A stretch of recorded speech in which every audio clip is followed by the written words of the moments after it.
မင်္ဂလာပါအခုတင်ပြပေးသွားမှာကတော့အနောက်တိုင်း animation ရုပ်ရှင်တွေဘာကြောင့်ပြင်းစရာကောင်းလာလဲဆိုတဲ့အချက်9ချက်ကိုကောက်နှုတ်တင်ပြသွားမှာဖြစ်ပါတယ်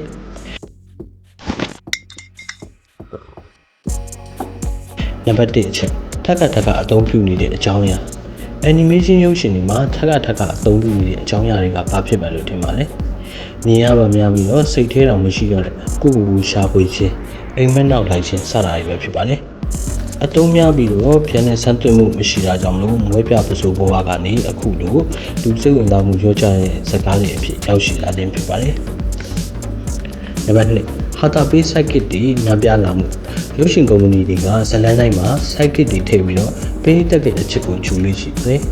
။နောက်ပိုင်းမှာဒီရင်ကျင်းမှုကြီးကအတော်လေးကိုကြီးထွားလာပါတယ်။ကြာလာတဲ့အခါဇလန်းစုံက psychic တွေရောထွေးကုန်ပါတယ်။မဝါနာ2မှာဆိုရင် psychic နှစ်ကောင်အထိရေးရတဲ့အသုံးပြုလာတာတွေကိုလည်းတွေ့မြင်ရပါတယ်။ဒါကြောင့်လည်းအော်စကာစုပေးပွဲမှာစကားတိုင်းစည်ရင်တော့မဝင်ခဲ့ပါဘူး။ဒီအချက်တွေကမြင်ရပါများတဲ့အခါစမ်းသပ်မှုမပေးနိုင်တာမျိုးတွေဖြစ်လာပါတယ်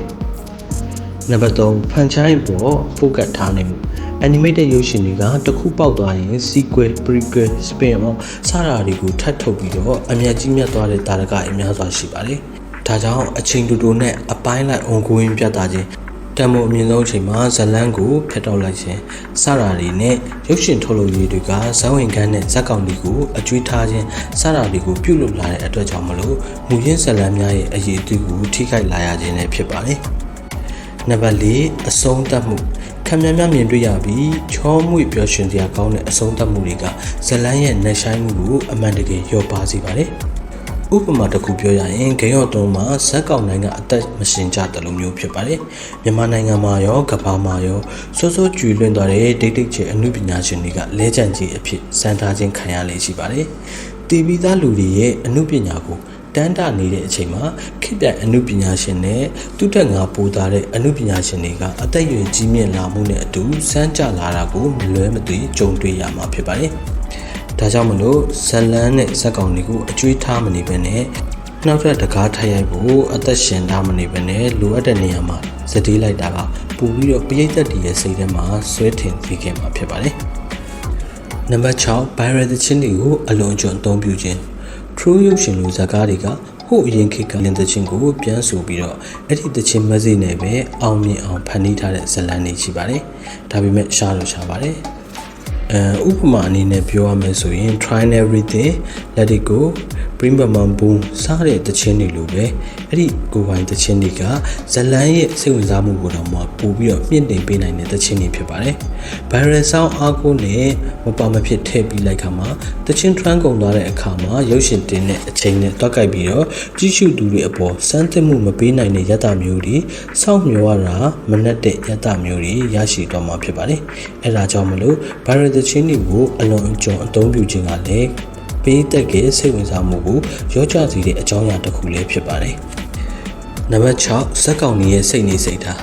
ဇလန်းအများစုမှာမင်းအကောင်းဆုံးဖြစ်လာနိုင်မယ်ဆိုတဲ့သင်ခန်းစာကိုထပ်ခါတလဲလဲဖော်ပြလေးရှိပါတယ်။လုံးဝအရှုံးမပြည့်မဲ့ကြိုးစားခြင်းကစိတ်လှုပ်ရှားစရာအချက်တစ်ခုအနေနဲ့မပါမဖြစ်ထည့်သွင်းကြလေးရှိပါတယ်။ဇလန်းပုံစံတူတွေများလာတာကြောင့်မလို့ပရိသတ်ရဲ့စိတ်လှုပ်ရှားမှုကိုတော့ထပ်မံရရှိတော့မှာမဟုတ်ပါဘူး။ဒါကြောင့်မလို့ဒီဗီဒီယိုပြုလုပ်နေတဲ့အချိန်ကာလမှာ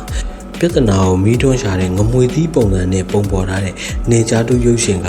တရုတ်မှာရောကမ္ဘာပေါ်မှာပါအကြီးမားဆုံးဝင်ငွေအကောင်းဆုံးအောင်မြင်ဆုံးရုပ်ရှင်တစ်ခုအဖြစ်ရောက်ရှိသွားခြင်းဖြစ်ပါတယ်။နံပါတ်9ဇလန်းအများစုကမိဘမရှိတဲ့လူငယ်ဇက်ကောင်တွေကိုအဓိကဖန်တီးထားကြတာများပါတယ်။ဒီပုံစံကများစွာအသုံးပြုလာပြီးတော့ဇက်ကောင်ဖွံ့ဖြိုးမှုအပိုင်းမှာလည်းအတော်လေးလွယ်နေတာကိုခဏခဏမြင်တွေ့ရပါတယ်။အားပေးကူညီသူတွေနဲ့အားကျစရာတွေကိုဖန်တီးထားတဲ့အချက်ကလည်းခုနောက်ပိုင်းထွက်တဲ့ရုပ်ရှင်ဇာတ်လမ်းတွေကိုစိတ်ဝင်စားမှုလျော့ပါစေတဲ့အချက်တစ်ချက်လည်းဖြစ်ပါတယ်။နံပါတ်10ပုဂ္ဂိုလ်ရေးဆန်ဆန်ဖော်ပြချက်တွေတရုတ်လူမျိုးတွေရဲ့မိသားစုအတူရှင်တွဲနေထိုင်တဲ့ယဉ်ကျေးမှုအင်္ဂလိပ်လူမျိုးတွေရဲ့မိဘကသားသမီးကိုဒီတေးကြနားလေချစ်ပြခြင်းယဉ်ကျေးမှုဇက်ကောင်တိုင်းကရာမန်ကြိုက်တယ်ဆိုတဲ့အာနမဲယဉ်ကျေးမှုအစရှိတဲ့အချက်လက်တွေကိုပုံမှန်စနစ်တရအဖြစ်ပြသနေခြင်းကပြည်တွင်းပရိသတ်တချို့ကိုဆွဲဆောင်နိုင်တော့လေနိုင်ငံတကာပရိသတ်တွေအတွက်စိတ်ဝင်စားမှုနှေးပါလာရတဲ့အကြောင်းရင်းတစ်ခုလည်းဖြစ်လို့လာပါတယ်။နံပါတ်9နောက်ဆုံးအချက် ရိုးရဒဏ္ဍာရီတွေကိုခင်မိဖန်တီးရမှာထူးခြားမှုနေပါလာခြင်းသိရှိပြီးသားဇာတ်ကောင်တွေကိုလည်းထပ်ခါတလဲလဲ remake ပြုလုပ်ခြင်း